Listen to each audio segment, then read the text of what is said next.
Hey everybody, how's it going?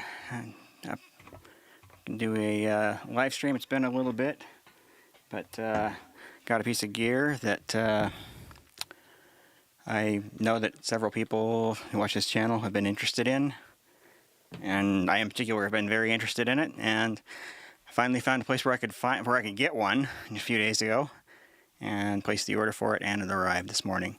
So I'm having to fit this live stream in between meetings for my day job today. So I'm not going to have a ton of time to do this, and I didn't have much time to prep. But I'm going to do the live stream anyway. So for anybody who's wondering what I'm talking about, so you can tell by the title, it's the Yamaha DM3-D audio mixer. It's a little tiny mixer. It's the smallest mixer that I'm aware of that can actually do Dante. So thanks, Brooklyn, for clarifying or confirming the audio is actually good. So anyway, so it's a little tiny mixer. I've been wanting one for a long time, and throughout the course of the video, I'm kind of talk a little bit more about what I intend to do it. It's odd to see a live stream not from the trailer after all these years. Well, this is the time of year when it's too hot in the trailer. So even when there are times when it's appropriate to live stream from the trailer, I can't do it this time of year. It just gets way too hot. So it takes 3 to 4 hours to cool it down running the air conditioner constantly. And then if I have the air conditioner running during the live stream, you can hear it, and it's noisy and distracting. If I turn the air conditioner off, within 10, maybe 15 minutes, it's already too hot for me and the equipment. So that's one of the reasons I built this basement studio. So I have a place that I can shoot videos and live stream anytime I want. So, okay, all right. So I didn't set up the software to show the questions as graphics on the video, but I am paying attention to those, and I will answer the questions as they come in. So any questions about the Yamaha mixer or audio in general, we're going to take preference over any video questions, but I'll happily take any video, audio, production related questions that you guys want to send my way. So thanks, Paul. Studio is a nice place, and it's done, but I always have ideas for upgrades, and there are upgrades coming at any moment. So anyway, so I'm just going to go ahead and grab the mixer, get it up here on the desk, and start pulling it out of the box. I have to move the mic out of the way, which means I'll probably get a little bit quieter. Hopefully you can still hear me.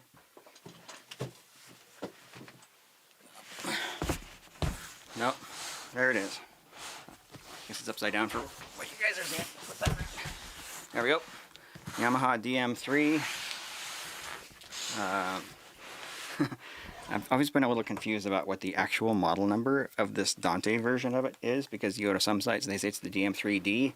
Others say it's just the DM3, and then the one without Dante is the DM3S. I don't know. But on this box, clearly just says DM3. So I'm going to just open the box here. So.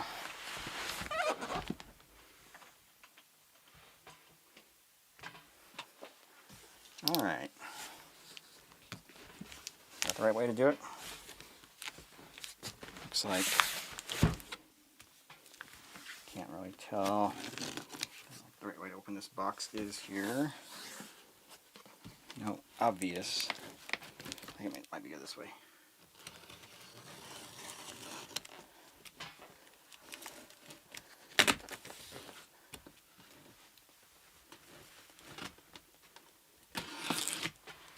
Toman has the DM3 with Dante and DM3S with no Dante. Yeah, that's what I always thought with what Yamaha listed on their website, but I've seen other mentions of DM3D. So, it has power supply. It does not just use a standard IEC C13, C14. In the back of the mixer, uses this with the figure 8 and power cord. So it's a little background. I do a lot of productions with my fly pack as opposed to my trailer. In fact, these days I think I actually use my fly pack more than my trailer. and that means I've been lacking appropriate audio mixer with the capabilities that I want, I should say. I mean, I have quite a few tiny little analog mixers.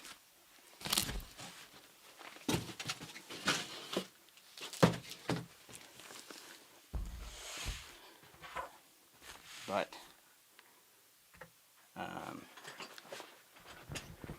the capability of these things drive me nuts. Like, I miss having compressors, I miss having parametric EQs.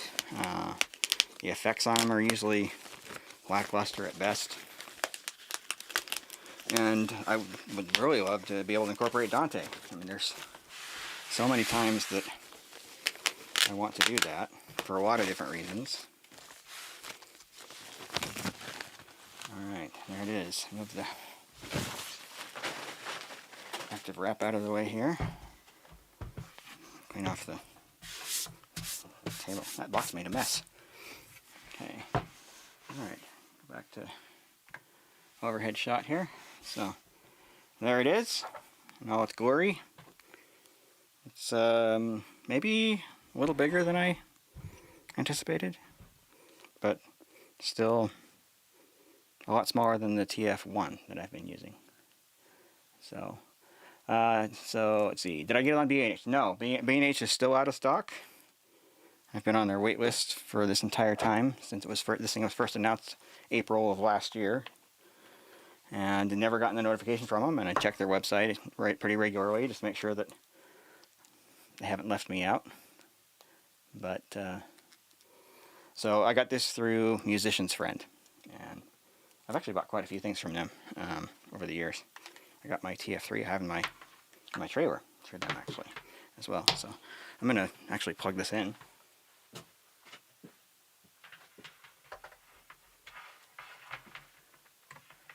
Actually let you see what I'm doing. I'll kind of maybe switch to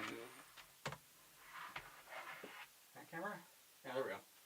So plug it in. I have a power strip here underneath the desk.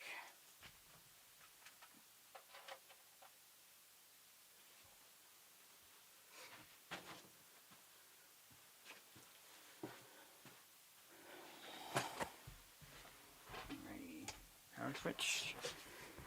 I think we're turned on. Overhead view. Actually, let's go overhead with picture in picture. There we go. So you guys can see me and the mixer at the same time. You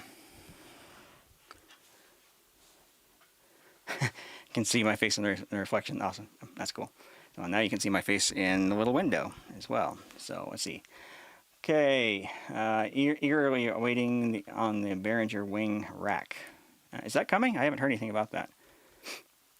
Okay. Power supply for audio devices are preferred with no grounding. Avoids quite a few reasons for ground loops. Yeah. Okay, do you know if it is easy to configure mix minuses right away, like some broadcast consoles? I do not yet, so this is my first time using one of these things. So I'm learning just like everybody else. Let's see. If it had Dugan, I would have already bought it. Yeah, lack of Dugan auto mixing is definitely a minus. Not the end of the world. But anyway, so you guys can't see the screen super well there, can you? That's a little better. I wonder if I can prop something underneath that. What do I got here? Now, before I do that, I'll kind of give you a little bit of a tour. So this is basically 16 plus some stereo channel digital mixer. It operates 96 kilohertz, 24-bit. I've heard some discussion that it technically supports 30-bit float, but I don't know what level of support that actually is. I know if you plug it into a computer over USB that can be enabled. So anyway, so these are motorized faders. They're not the best faders I've felt. They're okay. These plastic rather than metal. So multiple banks here. So if I set bank 2 like so, and go over to bank 1, the faders remember their positions. So very cool there. So you've got the two main banks with that. You got a bank for FX and monitor, and then one for outputs, and then you've got two custom ones that you can put your own channels on here as well. So user-defined keys down here. You can program these to do most anything you want. Most of the interaction with the console is obviously through the faders and through the touchscreen interface. So the user interface on this is quite similar to the TF series mixers that I've been using. So, and those who watch my channel know that I have a TF3 in my trailer, and I have a TF1 that I use when I'm not using my trailer and I need decent quality audio. Let's see. So this is a capacitive multi-touch screen. So like for example, if I go into, well, I guess I don't need to go into a separate screen, but if I want to adjust the EQ here, I just touch and drag, and I guess it doesn't work on that. But if I go to one of these bands right here and come up here and just do a pinch gesture to change the width of the filter, the Q. In addition to all that, you can see whenever a control is underlined here, I don't know how well you can see that. Yeah, there you go. If the control is underlined, then you're able to adjust it with the touch and turn knob here. So with that highlighted, I can rotate the knob, and in a lot of cases you can press on the knob, and that will change what it does. So that alternates, or it switches between the three different settings for the particular EQ channel there. So pretty intuitive overall. So, you know, any of these we can expand out to full screen, any of these parameters. So I hear EQ. So this is sort of like a summary of what's going on. But there's a little button here you can touch to go to a full screen view of that. One of the things Yamaha does is they have these one knob features on some of their mixers, which basically allows you to control, in this case, the level of the intensity of the EQ with one knob, with a single knob. So, you know, for example, if I there we go. So if I had this one turned down like that, and this one up here, whatever, go over to one knob, and as I adjust it, it's adjusting the overall level of the effect with one single knob turn. But another thing you can also do here, this has this vocal EQ that's built in, and turning the knob automatically dials in their idea of what a vocal EQ should look like. I don't know what microphone they're assuming that is, or what type of vocal, type of music. That looks like it's more or less just low pass filter, or sorry, high pass filter with a little bit of roll off in the lower mid range there. So anyway, go back to intensity here, and just a single button there for high pass filter. Yeah. Let's see here. So to go back to, hit the home button here to go back. And so here's dynamics. We got two different things for dynamics. So this one can be gate or a ducker, which ducker is nice because my TF mixers don't have a ducking feature. So it's nice to have that capability added. And so you go back. So here's dynamics 2. So this is going to be a compressor / limiter. And yeah, this button turns it on and off. And again, we got the one knob feature here on this, and so dialing in kind of a default compression, which is really nice. This not one knob compressor actually works pretty well. I've been pretty happy with that, and I actually have used that quite a bit. So and then we've got effects, and then we've got sends to, so you can do per channel effects, and then you've got sends to master effects channels, so reverb and delay in this case. And then you've got your different sends. It has 6 aux buses. Has the ability to do an insert over USB, and that's new with firmware version 2, which this shipped with, so I don't have to bother with the upgrade. And then here we can assign stereo bus or not assigned to the stereo bus. 6 different mute groups, and we can load in different presets. So Yamaha has these presets for different types of mics and different sound sources. So, you know, if I had a, let's see, go back to like an AT4040 on a guitar. You can recall that. There we go. And now the channel has been set up and EQ'd and whatnot for that particular situation. So there's the EQ on that. Let's see, does that include compressor? Compressor's turned off basically. So anyway, yeah. Oh, I didn't show this. This is the head amp control screen, so you can turn phantom power on and off. You can invert the phase. This little display here allows you to set the input gain appropriately. So you do kind of a sound check, mini sound check with the channel, and if your sound source comes in and just lights up in the middle there, you kind of know you're in an ideal gain position. So that's actually been pretty handy. I've used that a lot on my TF series mixers. Let's see, what else here? So they've got dynamics. Yeah, the one touch there. It's available from that main screen. There's a lot you can set here. So here's how you do your different build your aux mixes, and it does support send on faders. So I can set the levels for the aux channel there, and then when the nice EQ. Let's see, and then how do we get back? Oh, exit. There we go. So there we go. Now we're back to the main mix. So it's really easy to build like a monitor mix or a separate mix for a live stream, that kind of thing. So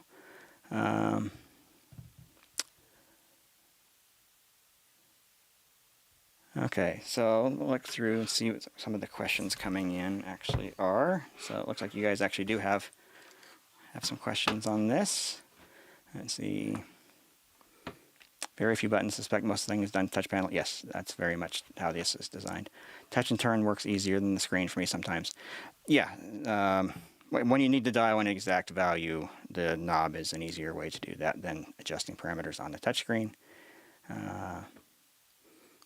Let's see, the DM7 with the broadcast pack can do it. It's referring to Dugan mixer. Yeah. So yeah. Okay. On Yamaha desks, it's always the insert. The DM3 doesn't have Dugan as far as as far as I know. Yeah, the DM3 mixers do not have the Dugan auto mixer. The TF series do, but only on the first 8 channels. So, all right. Love mine as long as it's not in direct sunlight. It becomes very hard to read. My iPad has saved the day in those situations. LCD screens are kind of that way. So yeah, not necessarily the best thing to be using outdoors. Ours is used for live streaming and has been bulletproof. What's that little piece of sticky tape doing in the upper left corner of the screen? That's just the screen protector. I just haven't pulled that off. So there you go. There's the infamous peel right there. I usually wait until I've got a piece of equipment racked or installed or whatever before I pull this off, but it sounds like there's people that are bugged by that in the chat there. So, all right, let's see. The wait time was insane. Bought an Allen & Heath CQ18T to get me through until this arrived. Yeah, like I said, this thing was announced, I think it was April of last year, and I've been anxiously awaiting getting one of these things. The version without Dante has been available for quite a while, but the version with Dante has been really hard to get. So a lot of people talking about the Dugan Auto Mix. It is not available on this mixer, just to be clear. It is not a feature that is included at this level. If you want auto mixing, you could do it with software using the USB insert feature, but you are limited in how many channels you can do an insert on, so you may not get what you're looking for. If Dugan Auto Mixing is a deal breaker, this is not going to be the mixer for you. I'll just flat out say that. So, yeah. Okay, David Morris. We just picked up our DM7 after 8-month wait. Want an upgrade over our LS9. The DM7, yeah, those look like pretty cool mixers. It's sort of funny because I know a lot of people who would be in the market for a mixer like the DM7 have sort of looked down on the TF series a little bit. Too simple, too slow. But the DM7 has a lot of DNA that comes from the TF series. So it's kind of funny that that's working its way up the chain rather than features from like the CL, QL working their way down. overhead shot makes it difficult to see the screen. Yeah, I know. It's like it's a little hard for me to hold it there for very long. So anyway, if you have a specific question or something you want me to show you, then I'll make a point. Is an equivalent MADI mixer you're aware of? I don't really follow what's going on with MADI. MADI's kind of an old technology that's sort of dying, if I'm being frank. Most people who are looking for that sort of technology have already moved or are moving over to Dante, because Dante is so much more flexible. MADI's a one-to-one, so one output to one input, whereas Dante, it's one-to-many. So anyway, let's see, works as a stage box for another DM3 or DM7. Yeah, so any Dante device can basically be a stage box for any other Dante device. So audio, the inputs on this guy. There we go. So inputs here and outputs over here. Those, well, the inputs can be used for Dante. So anything you have come in here can be used as a Dante source for anywhere else. And then the outputs here can come from Dante source as well. So yeah, pretty cool. And nice. It's nice to have the flexibility of being able to route any channel to any channel in terms of Dante. So let's see, what else can I demonstrate here? So let's go back to overhead picture. There we go. So anyway, so this is really meant as a companion to my fly pack. So I'll be able to have decent quality audio processing when I'm not using my trailer. That's really the idea behind this. And I really wanted Dante. I mean, I've fully converted over to Dante. I use Dante for my intercom exclusively now. Nice to be able to run audio over a network, even an existing network in a facility, just by plugging in. So super cool there. Let's see. I was going to do a firmware upgrade, but this one actually shipped with the new firmware. So yeah, let's see what else. Take a look at some of the settings here. There we go. I'll hold that up a little bit. So save load, you can actually take your presets and whatnot and save them to USB drive. That's what the USB port up here, one of the things the USB port up here is for. Preferences, so what do we got in here? So auto channel select,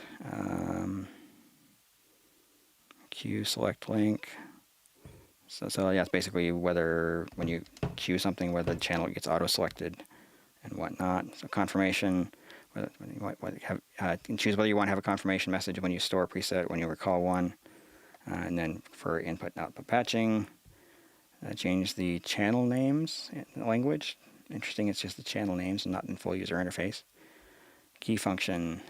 So I guess that you can't see it, but this button right here is acting as a tap button for the effects. I find that super useful to have.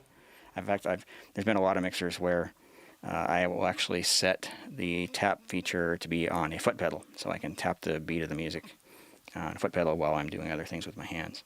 So home key, you can choose whether, there you go, you can actually go to selected channel, the full channel strip, or select faders. So let me exit out here, and so home key, press that a few times, and take you to different screens that you can cycle through. There we go. So you get three different screens you can cycle through whenever you press the home key. Does that also apply? Yep, it does apply to the home shortcut there on the screen. Let's go into preference. All right, USB. Driver mode 1, we get 18 channels in, 18 channels out over USB. So that's your 16 main plus 2 stereo. And then mode 2, this is the one with inserts. So 2 in, 2 out, 2 in, 2 out, 2 in, 2 out, and then 12 in, 12 out. So that's how you get to your insert mode, by changing the USB to mode 2, and then you have to install the newest version of their driver. Display meter scale and meters, frame rate. Hey, they did provide fractional rates finally. So they haven't always done that. There we go. So I normally shoot 2997 drop frame, so I'll set that as my default. So that allows you to set time parameters like delays and whatnot in terms of frames and not just milliseconds or feet or meters.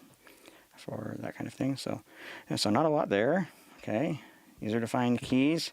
It's where you change what these 6 keys do. So right now, that one's currently tap tempo, button 6. Again, I find that super useful. We can go in here. We've got any number of different features within the mixer that we can assign to those buttons. Alright, so I'm going to cancel out of that. Okay, what else? Custom fader banks, where you choose the channels that are on these 2 custom right here. I'll take care of that. I'll build that the first time I actually use this to build a real mix. So we got custom 1, custom 2, and then the main mixer and remote main. I think that's probably for the DAW. So one of the features this has that some of the other mixers don't have is you can use this as a remote control for a digital audio workstation piece of software, something like Pro Tools or whatever. So you actually use this as a control surface for your DAW instead of just as a separate audio mixer. So anyway, cool thing there. All right, let's see, word clock. I'm going to set mine to 48K because everything else I have is 48K. Bus setup is where you control whether your sends are stereo or mono, and whether they're pre-EQ, pre-fader, or fixed. Interesting. So no level control on that. I hadn't seen that on the TF series, so that's new. Patch. So nice. This is something the TF series lacks, the ability to reroute channels. So if I've got input 1 and I want to have that come from physical input 2, bingo, just like that. That's great. And that's something that I missed from the TF series mixer. So this is where you choose like your Dante audio sources or USB or whatever. So you can do your outputs or inputs there, and then here's where you do your outputs. So the 8 outputs on the back, you can actually choose what source those come from. And that includes the various inputs. If you wanted to just loop something through, you can, including your Dante channel. So if I wanted output 1 to just be a Dante source, just as a converter, you can do that. Cool. Very nice. I like it. All right, channel linking, that's for like stereo versus mono. MIDI over USB, so you can do program changes. So if you wanted to automate changes of presets as part of a show, I can have those come in over MIDI, although it has to be over USB, that appears, and then control changes. So that's cool. That's nice.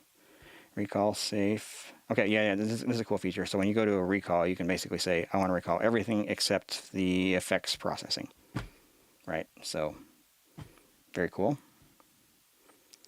Mute groups. So mute group allows you to say, you know, I want to mute channels 1, 2, and 3 with a single button press. So that's how that's done. You're allowed to do up to 6 groups. And Dante setup. Nice, you can set daisy chain, you can set the latency, very cool, 24-bit. Oh, it'll control certain devices, nice. I bet this one can be used to control some of Yamaha speakers. Speakers, there we go. All right, so and then Dante patching. This is, again, something else that has been lacking from the TF series, like the ability to do Dante patching right here from within the user interface of the device. So very cool. A lot of cool things going on there. Specify your network stuff. What else we got here? Set the clock. I'm not going to take the time to do that right now. We're definitely not in Tokyo, though. Let's see. I usually have to choose Denver for my time zone. But Eastern. Okay, I guess I do it by my time zone name. So that's for me Mountain Time. Alright, Mountain Time, US and Canada. There we go. And daylight savings. So time's not far off. Today's the 19th, and it is presently 1:04 p.m. That's p.m. now, so I need to choose 13. There we go. All right, so I guess I did take the time to set the time. We've got a log. Oh, it's changed.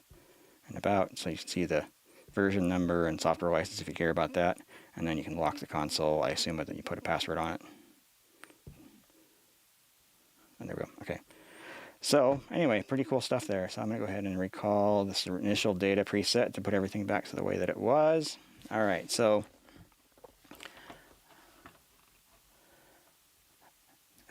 Dugan is not available. I don't need to go in the menus to find that. I know that for sure. So yeah, it doesn't have it. So yeah. Let's see. In person, how are the viewing angles of the screen?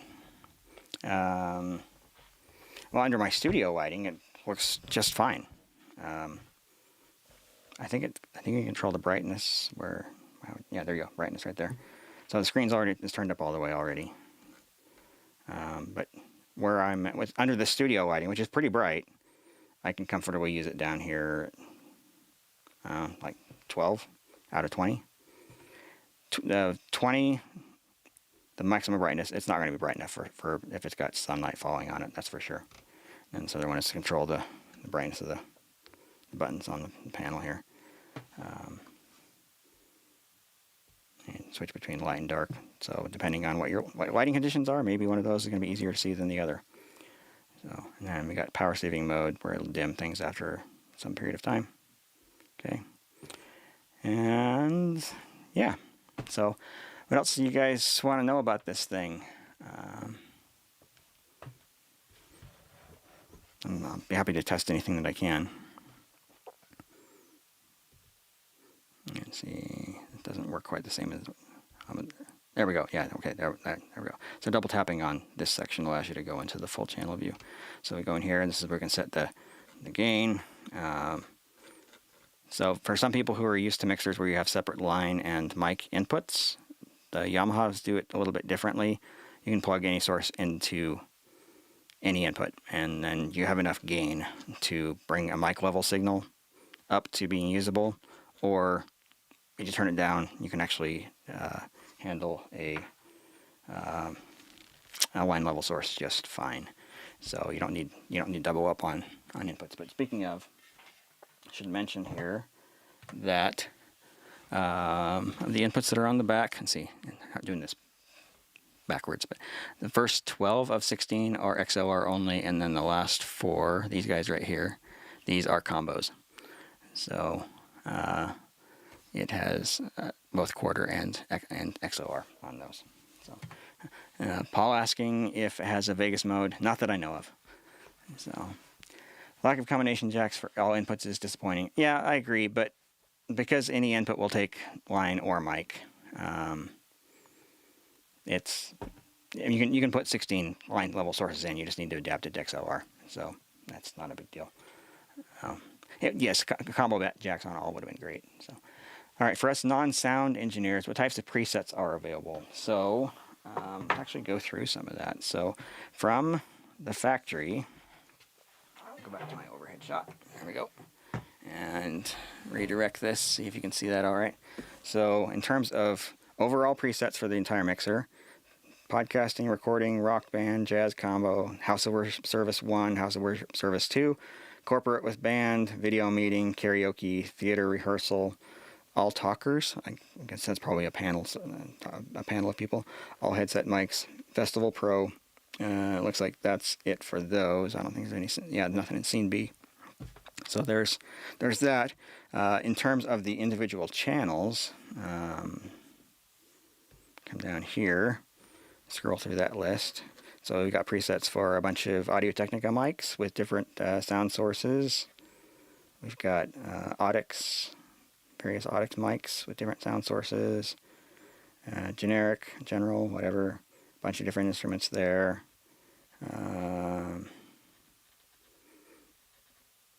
For different, like drums, guitars, everything. Sennheiser, we've got several different Sennheiser mics. The MK4, E602, E604, E608.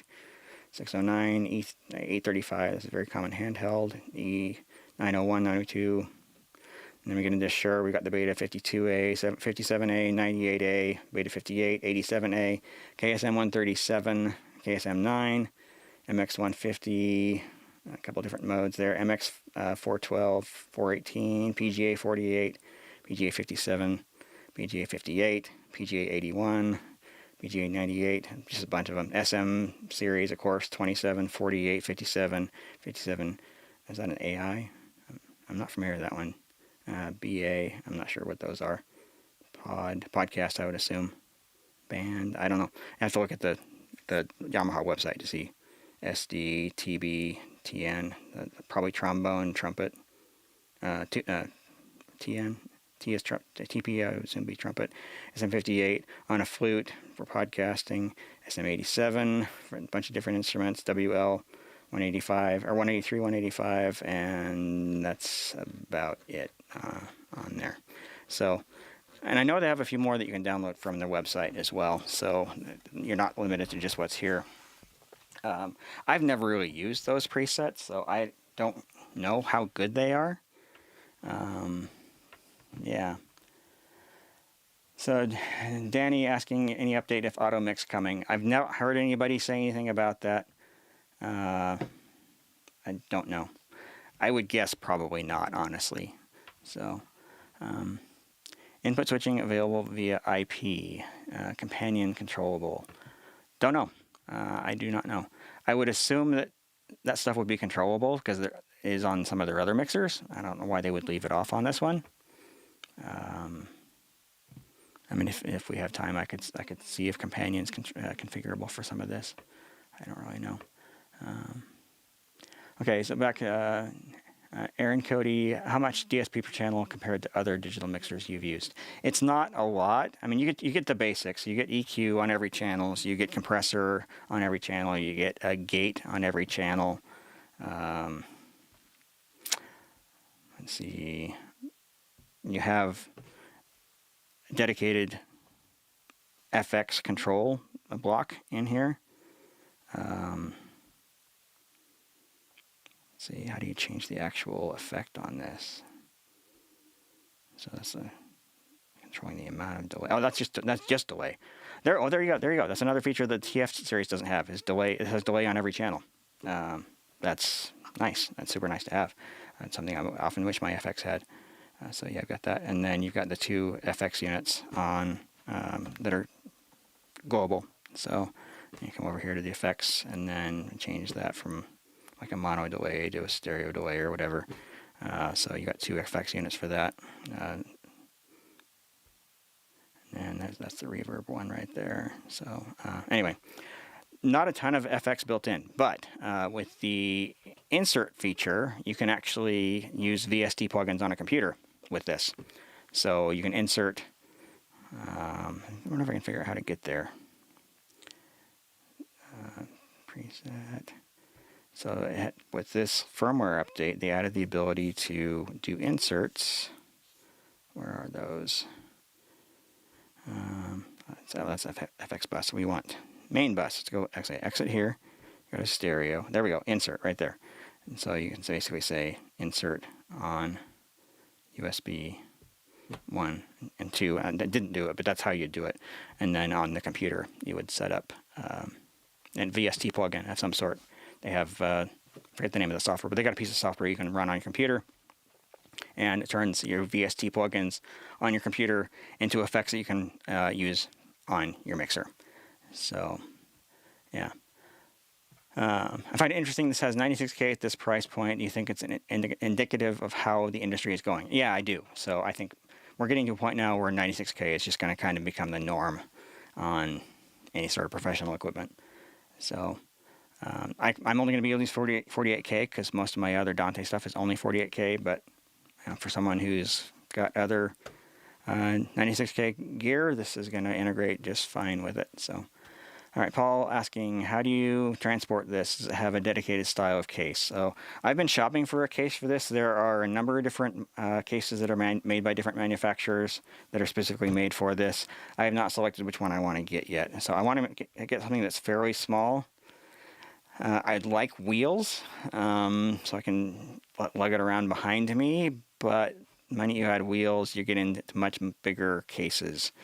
And so I'm sort of torn between whether I want to whether I really want wheels or whether I want to prioritize getting a smaller case. So it weighs, I think I read somewhere it weighs about 12 pounds. So it's heavy-ish for its size, but it's much lighter than my bigger mixers, without question. It is dense. It feels heavy for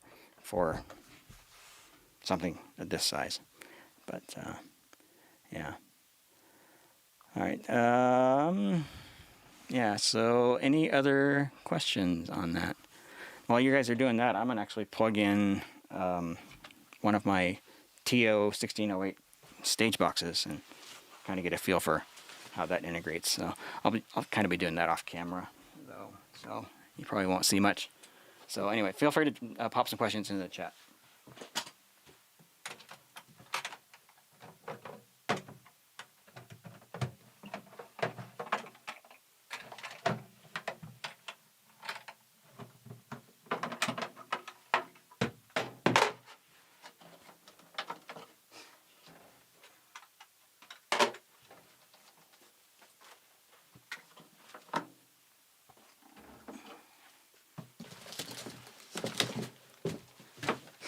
So I got my TO doesn't have a power cable with it, so I'll have to find one here.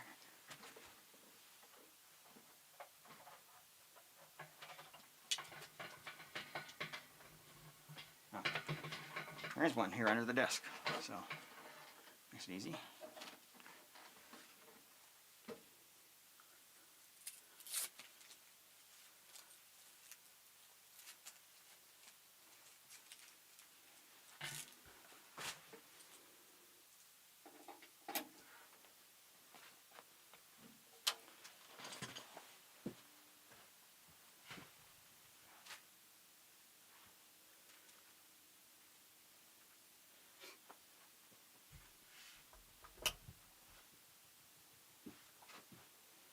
Alright, make sure I've got my TO set up for auto-configured address here.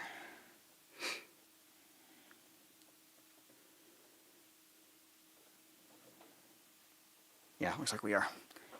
Okay. Alright, so it's already picked up the clock. And let's see.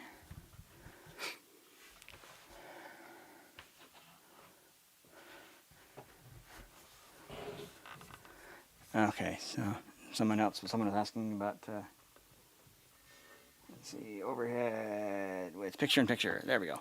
So it tilts it up. See how bright the screen is? I mean, it's hard to get a feel for that on camera. The lights in this room are pretty bright, so if you're in a more normally lit room, this would appear a lot brighter than what you're seeing on camera. So, all right. Spencer saying smaller case with a cart seems like the way to go. That seems like a good way to go. And yeah, I haven't decided which way I'm going to go with this with the case just yet. Okay. All right. So Spencer also asking, how is the OS UI? Is it more similar to the TF series or the QL series? It's a virtual clone of the TF series in terms of the look and feel and the user interface. If anybody is familiar with the QL, it's going to feel foreign. So, yeah, but for people like me who have been coming from and using the TF series, very natural. The user interface feels nearly identical. It feels a little faster than the TF though, honestly. So more responsive than what I've experienced on the other. Not that I know a lot of people have complained about the user interface on the TF in terms of its performance, and it is a little sluggish, but it's never been a deal breaker for me. So I've been okay with it. Faster is better, but it's never had me in a situation where I'm in panic mode and I can't get to what I need to quickly. All right, so let's. So here's our input. This is not where we map the Dante source, though. What we can do though is press this input channel patch. So from here, I can come in and say Dante 1. Okay, and there was an option in the menu here for Dante setup, Dante patch. Yeah, so that does not allow me to view that there. So it does look like I'm going to have to set up a computer, hook up a computer, in order to do the Dante controller. So let's see. So I'm going to take a minute here to plug in, well, I need to find a network interface. So I will go find a network adapter, and I'll plug in the computer, and then we'll install a Dante controller in here and kind of see what that looks like. So I'll step away for just a minute while I go and grab a USB network adapter.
Okay. All right, so Wilbur you a DM5 sure would be nice so I can sell my TF3. Yeah, I've kind of been hoping that they would do a TF5, or sorry, a DM5 series. The DM7 is just out of my budget, that's for sure. And this is clearly not going to be enough for a lot of the events that I do, especially with my trailer. But yeah, a DM5 would be fantastic if they were to come up with such a thing. All right. Okay. Let's see. I don't think I have Dante controller installed on here, or maybe I do. Once I install an update, I'll take care of that real quick. So,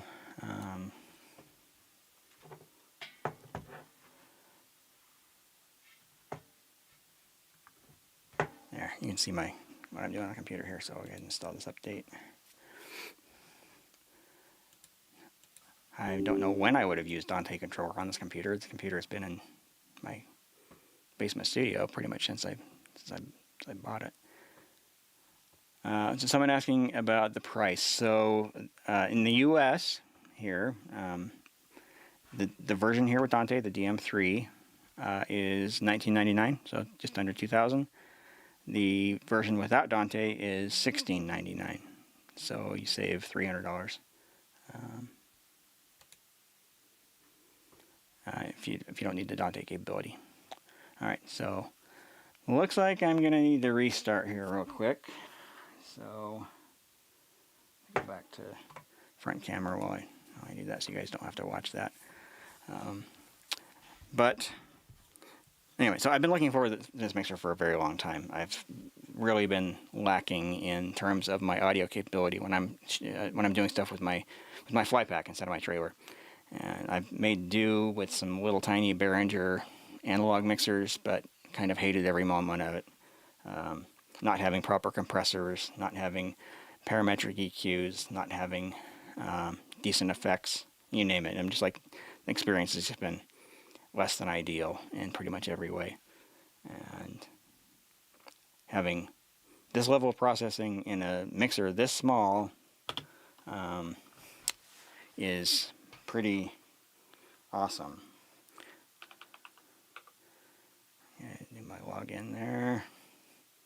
Alright, and then let's see, go back to computer. Oh, I have to reload companion again. Oh, it loaded automatically, okay. So Anybody wonder if I use Bit Focus Companion? This is an example of me using it here in my studio. So okay, all right. So back to, there we go, computer display, and these darn pop-ups. So it's reloading. There we go. Got the chat back. Okay. And Great Little Mixers have had ours for about 3 months now, and they're really happy with it in the D2 stage box. So yeah, the 1602 version 2, I assume what you mean there. All right. Assuming we're on a waiting list for the Dante model, B&H is still not showing in stock. How long is your wait for delivery? So I put my name on several notification lists, but I did not pre-order because I didn't want to order from one vendor only to find out that another vendor had it in stock, and then I have to wait for forever in order to get it. So I just sort of monitored all the different retailers that I buy from with any kind of regularity, and so I saw it pop up on Musician's Friend on Friday, and placed an order, and it arrived this morning. So yeah. So yeah, so ClearLife, no, it's not replacing my TF3. This is just the mixer I'm going to be using when I'm using my fly pack as opposed to my trailer. So yeah. Okay, all right, so let's get into Dante controller.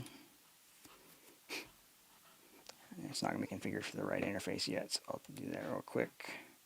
Ethernet, just Ethernet? Yep, I think so. Yep, there we go. Okay. All right, so there is my DM3. And let's expand everything here. So there we go. So DM3, it's 16 inputs and 16 inputs down here and 16 outputs up here. And then my TO, there we go. So for example, if I want to take my TO and map it to, let's see, it's control. There we go. So that maps the 16 inputs on my TO to the 16 inputs on my DM3 here. So go back to overhead, and now so I have Dante 1 on channel 1, and if I want to do Dante 2 on channel 2, just go do that. I think I saw a way to do multiple channels in there somewhere, but I can certainly do this. So Dante 3, and then channel 4 comes from Dante 4, and so forth. So I can always do it that way. Yeah, let's see what's in the menu here. Dante setup, Dante patch. Oh, okay, so it did do so it is showing the patching here. Auto. All right, so if you have a Yamaha, it can do, there you go, it can automatically map all those. So if I go ahead and click on this, and that patches 16 inputs on my TO to the 16 inputs on the mixer, and then 8 outputs, the 8 outputs on the TO to 8 different outputs from the DM3. Whoops. So, but I doubt that actually selected the source. Yeah, I did not select the source on individual channels, so you would still need to go through, whoops, yeah, and do that one by one. So anyway, but yeah, so the two were talking, and I had done the firmware upgrade on my TO a while ago already, so I was ready for that. I knew at some point I was getting this mixer, so I already had upgraded my TO firmware in preparation. But anyway, so there it is. My first 5 channels are coming from my stage box instead of the inputs on the back. So yeah. Alrighty. Oh, no new questions. Awesome. So, how many of you that are watching are actually in the market for a little mixer like this? I'm assuming a substantial portion of you, if you've taken the time to watch this video, you already know what this mixer is. Enough, well, at least well enough to tune in to the stream here. But Anyway, yeah. So, as mentioned earlier, if you guys have questions about other things besides this mixer, I'm open to taking those here. Wanted to make sure we got any questions about this taken care of first, but this can be a general Q&A for video production way too. So Danny asking what stage box you're pairing this with. Let me actually just bring it up on here on the table so you can see it.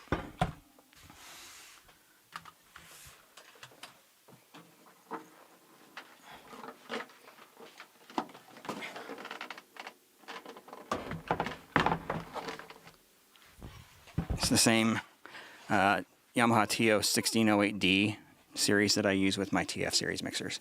So 16 inputs, 8 outputs. This original version does 48K, 24-bit. The newer version, the Mark II or whatever they call it, the D2 I guess, does 96K as well. So they've upgraded that. But they pair very nicely together. They're specifically designed to work with one another. So you get head amp control and everything with this. So let's see if I can get this in the shot here. A little tight. I have to move the mic. So when I've mapped to a Dante channel on here, so channel 1, so it is coming from Dante 1 on my mixer. I control phantom power and go back to front shot. Let me see. Yeah, there we go. So you can see on input 1 there, the phantom power light turned on. So I'm able to control the gain, the phantom power, and high pass filter in the stage box from the interface on the DM3 itself.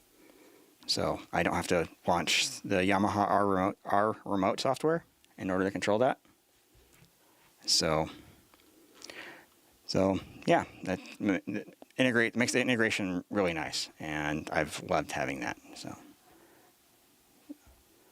So Michael asking what Dante level certification. I went through all 3.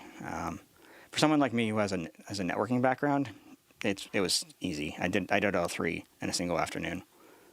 So Spencer saying it's on our radar for our smaller performance spaces. Yeah, I think Spencer, for what you guys do, this would be a fantastic little mixer.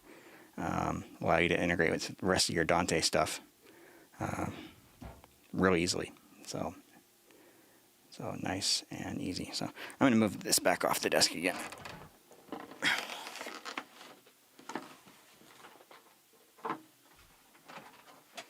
So, and anybody wondering, I have 3 of those stage boxes now. I've kind of been watching for deals come up on those. After I got my first one that I paid full price on, I've sort of watched eBay for deals on others, and picked up 2 others for pretty inexpensive compared to what they were going for otherwise. So that gives me a total of 3 of those now, and I wouldn't be opposed to buying more, honestly.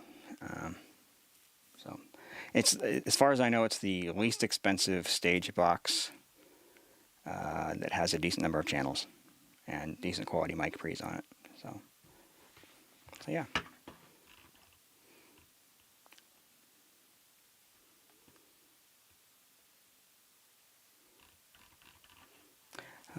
Another question. So for people who are watching this video, how many of you saw my audio production intro video that I did? It's been, 6 weeks ago now or so, where I talk about waves and the physics behind audio. I've had a lot of people who are audio professionals comment on how they actually learned stuff from that video. So yeah. So Michael, we have a CL5 front of house, and DM7 at Monitor World, and QL5 and QL1 in the smaller rooms. Nice. You guys are definitely invested in the Yamaha world, aren't you? I assume you've got all those integrated with Dante. Otherwise, why would you have all those, right? But yeah. So yeah, Dante has totally changed the way I do audio. It's been awesome. And it's something I recommend anybody who does much with audio at all get into, even at a small scale. So You can get into it with something like the Audinate Avio or Avio, however they pronounce it, adapters. That's all you need to get started, and a switch with PoE, and just so awesome to be able to route audio channels freely over a network. Be able to send those longer distances, especially if you have a situation where you're going over 100 meters. You switch to fiber, inexpensive Ethernet fiber, and you're able to send audio over really long distances. It's been pretty cool. Yeah, one thing I've kind of looked for, and maybe some of the people in this video will have some recommendations for me. I'm looking for a fairly inexpensive mic pre for Dante. That's PoE powered. I have a lot of situations where I just need 1 or 2 microphones, so I don't need a whole mixer. I don't need a whole stage box in order to pick up audio from a microphone here and there. So if you have recommendations, I know there are a bunch of products out there, but if you have recommendations on a product that you've used and has worked well, it's fairly affordable, mic pre's that get you into Dante world, especially PoE, please speak up. That's something I've definitely been interested in getting. Did an event about a month ago. Paul in the chat was actually on this event with me. A ski jumping competition at Utah Olympic Park, and I needed to put microphones up the hill for where the skiers were going to be landing. And I did it with an audio-based solution, but I had to put one of my TOs at the bottom of the hill in order to get those four audio channels. I wanted to do more, but just in order to get those 4 audio channels, I had to put a TO and a power source down there at the bottom, because that was would have been inconvenient to do much else, and even that was pretty inconvenient. But a Dante-based PoE-powered mic pre or series of mic pre's would be pretty cool for that. I'm going to do a video about the solution that I ended up using and how I've actually extended it since then. It's kind of slick, but at the same time, yeah.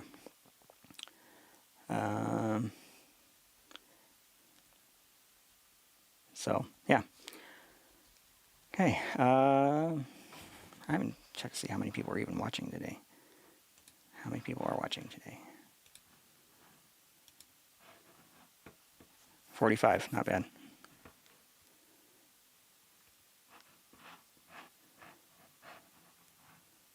Alrighty. So if you guys wonder where I've been, I've actually had a lot of events going on. It's been the busiest summer I've had in terms of video production ever. So from the end of April through first part of August, I've had 2 to 3 events every week, and that's on top of my day job. So I just haven't had a lot of time for doing YouTube videos. I actually have shot a couple that I have not edited, and I have ideas for ones that I want to just throw together. But here, switchback. I'm not familiar with that. Take a look at that.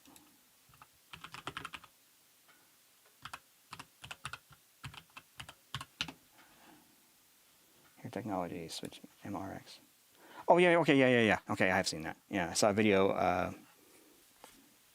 Curtis, what's his last name? YouTuber, audio guy. I forget. Anyway, Curtis did a video about this a while back. So let's go back to PC here. So, yeah, I mean that's kind of overkill for what I'm trying to do, but yeah, that's a viable solution. I think if I remember right, those are $700-800. So on the high side for what I'm trying to do, but yeah, I don't need the headphone or headphone amplifier, but just mic pre. So that is a possibility. Curtis Judd, yes, thank you, Danny. Appreciate it, Dan. I'm having a hard time talking today. I didn't sleep very well. That happens. My speech is the first thing to go. So there's that. That is a possibility. I think RDL had something I was looking at for mic pre's for Dante. It's kind of funny. Curtis Judd is actually a fellow YouTuber. He lives not too far from me. He's in Park City, where the ski jump park actually is, so that I shot out recently. So I was up there for a concert a week ago too. I saw the Utah Symphony playing John Williams songs. It was really good. All right.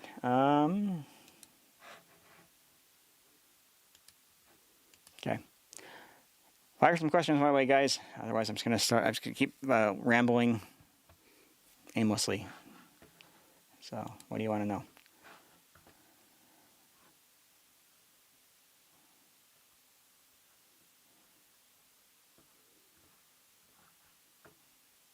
Now, Steven, you own two of the DM3s? Nice. Do you have the Dante version? Because those have been really hard to get. I saw a handful of these pop up on eBay, but they were wanting like $500 over normal retail price, and I was like, I'm not gonna give in to that. That's unnecessary. So for anybody wondering, I am using the Web Presenter 4K to do this live stream today, and so far it hasn't done its weird buffering thing as far as I know.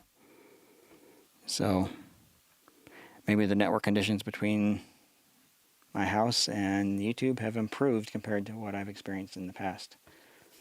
But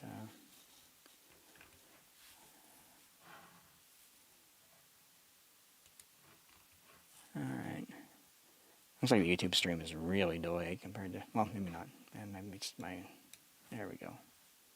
Okay, it was just my own local copy of it. Okay,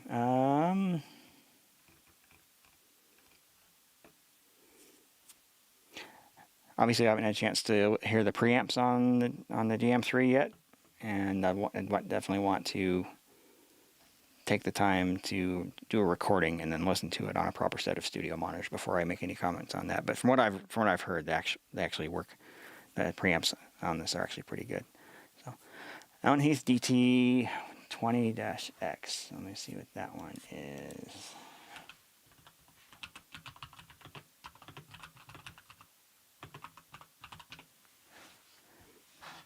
Okay, there's another one that I saw as well.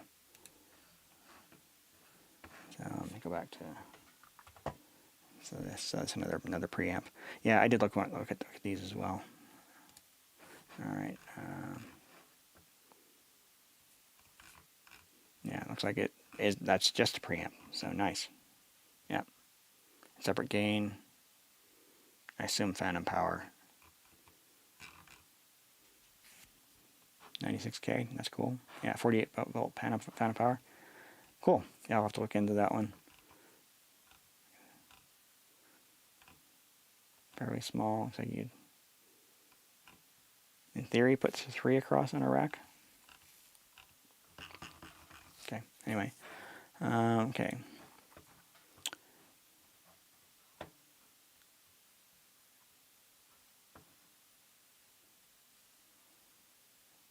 All right. Recently recommended your NAB truck tour to Alex Lindsay at office hours. The panel was marveling about the live stream quality coming out of Nashville. Yeah, that truck is pretty awesome. And I actually stopped by their truck again at NAB this year and visited with them, and they were tripping all over themselves for out of gratitude for me showing that on the internet. Apparently, they've got a lot of work from that video that I did for them. They were super thankful for that, and super nice people. Super nice people. I really like them a lot. And they've sent me Christmas cards every year since I did that video for them too. I'd like you and/or Curtis Judd to do a facility tour at LDS Film Studios in Provo. I worked there long ago. Their audio capabilities are outstanding. I don't know if they would agree to that or not. I do know some people who work there. I could ask around. I know that they've revamped all that stuff here in the last handful of years. So, Spencer or Paul, have either of you guys been in the film studios there? So, did Blackmagic ever officially recognize the buffering issues with the Web Presenter 4K? Still looking to buy it at some point, just hoping they fix the issue with an update at some point. I don't know if I can answer that. Hint, hint. So, I'll leave it at that. But right now I am running the last official public firmware on my web presenter. So hello to Europe, Czechia, nice. Hello from Pakistan, nice. We're getting a worldwide audience here. So, oh yeah, Wideck. I think you caught my hint there. So yeah. Paul saying I haven't seen their audio area. Haven't seen much of the studios besides their prop house, which is immense. So I haven't ever been inside actually myself. I've driven past it 1,000 times, but I've never actually been inside. And it's funny because I do know people who work there. I should probably reach out and just see if they would be willing to offer a tour. That'd be kind of cool to do that.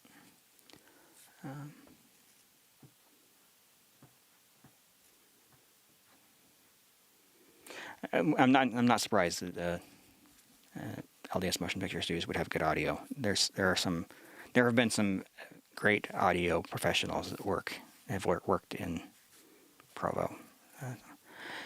Hi from Austria. Got DM3 last week. All right, Paul, you better not be sending me.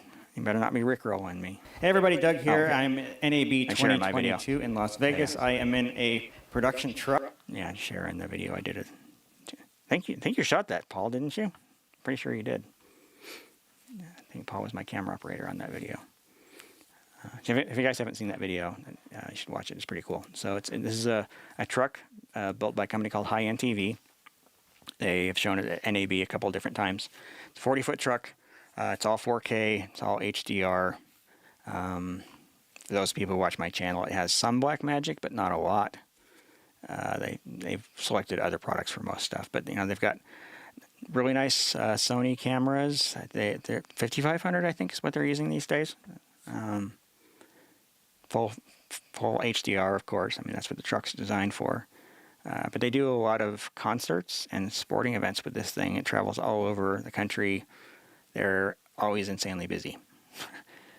And so, yeah, this is a half-hour video. I did shot. Let's see, that's Adam. He's the guy who runs the show and designed the truck. And he was happy to show it on video. It's something Paul and I happened to catch as we were leaving NAB 2022. We were effectively walking out and saw that they had a truck in the parking lot. And then I stepped inside and asked if they'd be amenable to me shooting a video. And you can see that 48,000 views, so higher than most of the videos on my channel. It's done exceptionally well for them and brought them a lot of exposure. So, alrighty. Have a DM3 and it's pretty cool. Hello from how do you say that? Sebastopol? CA. Nice. Yeah, it's up. Yeah, I'm pretty sure. Yeah, Paul is the one that shot it. Rented this for a debate, panel debate. No auto mix features. Yeah, that is the downside to this thing. So, and Paul mentioned this live stream is the 444th video on my channel. So crazy I'm at that point. So 48K is a good view count, especially for an audio related stream to talk about it, right? So, yeah. So yeah, I had no idea that I'd created 444 videos at this point. So that's crazy. So when I did the 10,000 celebration with WIT a few years ago, that was my 200th video on the channel. I have 10,000 subscribers. I'm at 36.5 thousand. Yeah, 36,000, a little over 36,000 now. 404 videos. So yeah. Let's see. Danny, when I was at LDS Film Studios, it was before commercial development. It took much of the property, and there was once a full backlot in addition to props, sound stages, offices, screen rooms, and more. That would have been a few years ago. So that area is pretty well built out now, and all been torn down and rebuilt out in the last couple of years too. So and it's an area full of a bunch of apartments and retail now. So anyway, okay. So what other questions you guys have, or what else would you be interested in me covering? So, just for anybody who's curious, I'm using Companion with an X keys controller. Their 40 button unit, this rack mountable. I've just decided to try it and see how it works, and so far it's been okay. I do have it set to control ATEM, 2 HyperDecks, and the web presenter. The way you set it up is weird, and it's limited, but anyway, so. Alright, I've followed you since you started, keep them coming. So yes, I've been doing videos on YouTube now for 8.5 years actually, so long time, and no plans to try and step away. As I've mentioned many times, I end up with more and more ideas to do videos, and I'm not running out, so my spreadsheet just keeps getting longer and longer and longer. So a lot more good stuff coming. So view count's dropped a little bit. Well, if you guys don't have any more questions, I'm going to start kind of wrapping this up. I do have things that I need to get back to. I do have a meeting I have to be to in a little over a half hour, so I have a small window of time left. But without any people asking questions, not necessarily much more that I wanted to cover. Just for anybody who's interested, I have been working on my trailer a fair amount recently. I've redone a fair amount of the power stuff on it. I was having a problem with GFCI tripping on the trailer for quite a long time. I spent literal days trying to figure out what was going on. I checked all the wiring many times and ultimately never found a problem. But I figured out a solution, and it's put an isolation transformer on the power input of the trailer, and that has fixed the problem. But dropping $700 and adding another 60-pound piece of equipment to the front of the trailer in order to do that. I've also recently replaced 2 of the solar panels. What else? I'm in the process of redoing the audio, the wiring in the audio booth. It's halfway torn apart right now. I still have yet to physically replace the audio mixer for the intercom. I still have the TF rack. I'm sorry, the X32 rack installed, and I have not swapped that out for the Dante DSP that I demonstrated here a little bit ago. I just haven't gotten around to it. I haven't had a weekend to rip it all out and get it done. But that is still the plan, and I have been using the DSP. So anyway, Mercy feed pics? Yeah. First time catching a live stream. Recently found your channel. I've watched dozens of your videos. Your videos have helped me build my first ever rack and understand VLANs. Thank you. Glad to do it. So you guys want me to do more networking videos? Those videos do exceptionally well on this channel compared to the video production related stuff. But I never know how it's going to be received by kind of my core viewers. I want my channel to focus on video production stuff. So even though the networking videos do really well, I don't want to move the channel in that direction.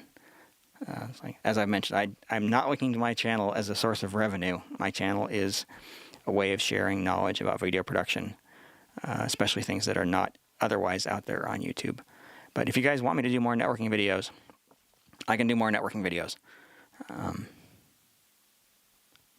I wouldn't consider myself a networking expert, but I know enough to handle any configuration that I need. And I've had to learn a lot along the way. So yeah.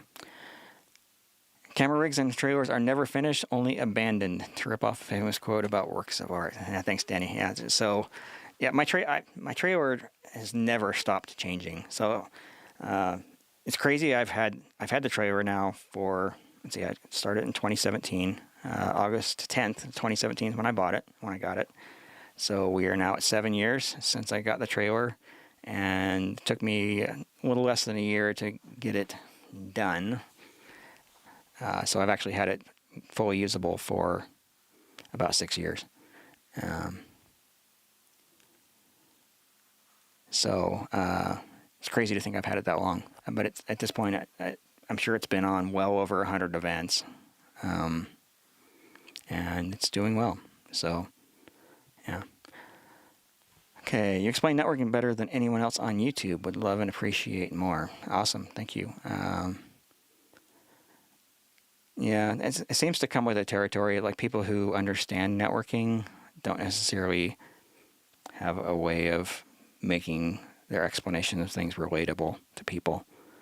And for some reason, that's something that it's not a challenge for me. I don't know why. All right, so I have a DM3-D myself, love it, but had the screen burning after 4 months of use. Yamaha R-made it. Did you leave it on 24 hours a day? Was it on constantly? So, okay. I'm just curious.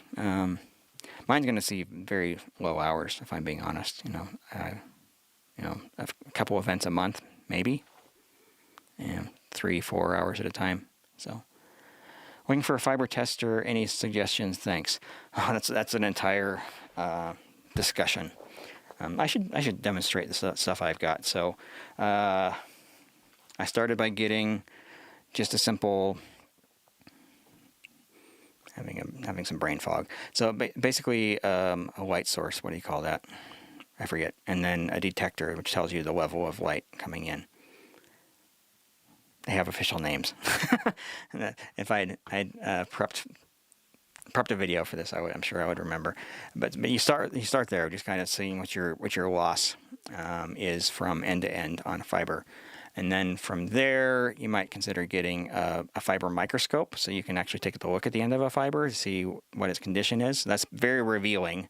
It's crazy to see how much gunk gets on the end of a fiber, and how effective cleaning tools can actually be. So that's a good thing to get.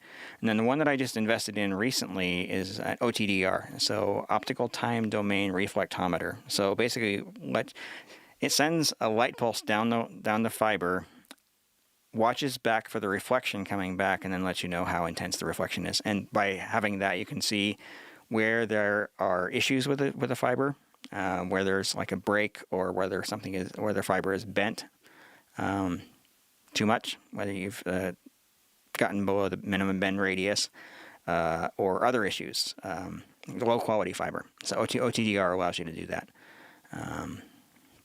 That works pretty well.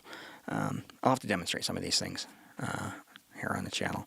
But the OTDR was something that, going back to the ski jump competition that I was talking about a little while ago. So we laid 1.5 kilometers of fiber cable for that event, and a couple of those runs took a little bit of troubleshooting in order to get working properly. And having an OTDR would have made that far easier, because I would have been able to see visually on a screen, like, okay, the issue with your fiber is 250 meters down the cable or whatever. And I didn't have it. So, but that inspired me to go buy one. So I bought an OTDR right after we did the ski jump competition. So, yeah. Cheapest fiber tester is flashlight in your eye. So it's a start. The dedicated tools are better because it lets you quantify how much of the original signal is making it through the cable. You're able to see in decibels how much your loss is. So I have a Fluke Ethernet tester. It's really nice. I've been looking at one of those. What's that called? IQ something or other. Yeah. If it wasn't $2,000, I would buy one. I don't do that much with Ethernet. I did just buy a TDR that I can use with Ethernet. That hasn't arrived yet, but I also recently invested in some higher quality Ethernet testing devices as well. So when I'm on location, it's nice to have some good testing tools to tell you where your problems are. TDR is a good tool for that. Yeah. A video about the Blackmagic 2110 IP presentation converter would be great. Is that shipping yet? Last I heard, it was not. It was still coming, but I haven't checked for a little while.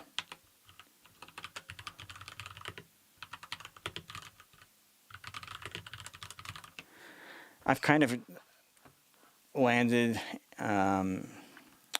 where 2110 is not going to work for me. So I'm not investing in 2110 gear.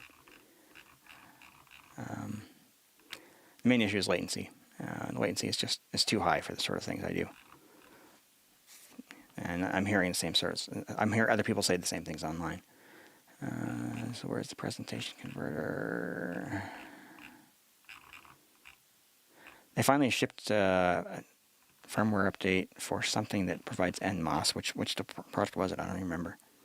Maybe it was the update for their 2110 converter.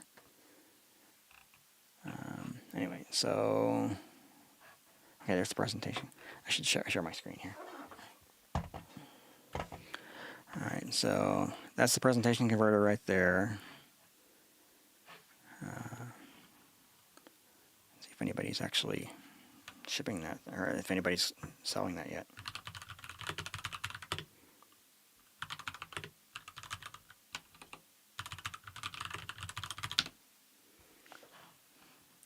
Helps you type it right?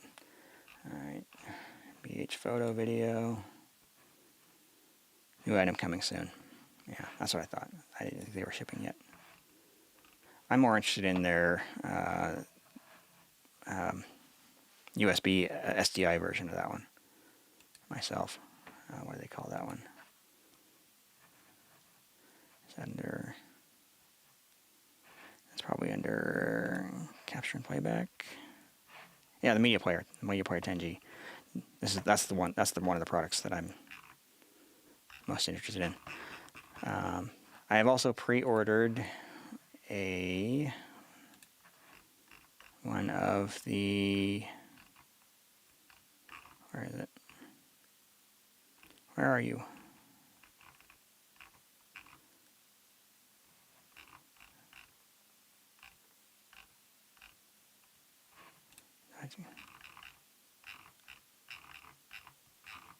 One of the micro panels. There it is, A10 micro panel. So I've pre-ordered one of those. I hope to get that before too long. I did an event in Austin, Texas a couple weeks ago where I really could have used that. We actually had to rent multiple advanced controllers. I was having to produce 3 program feeds, live program feeds, plus a recording, all simultaneously.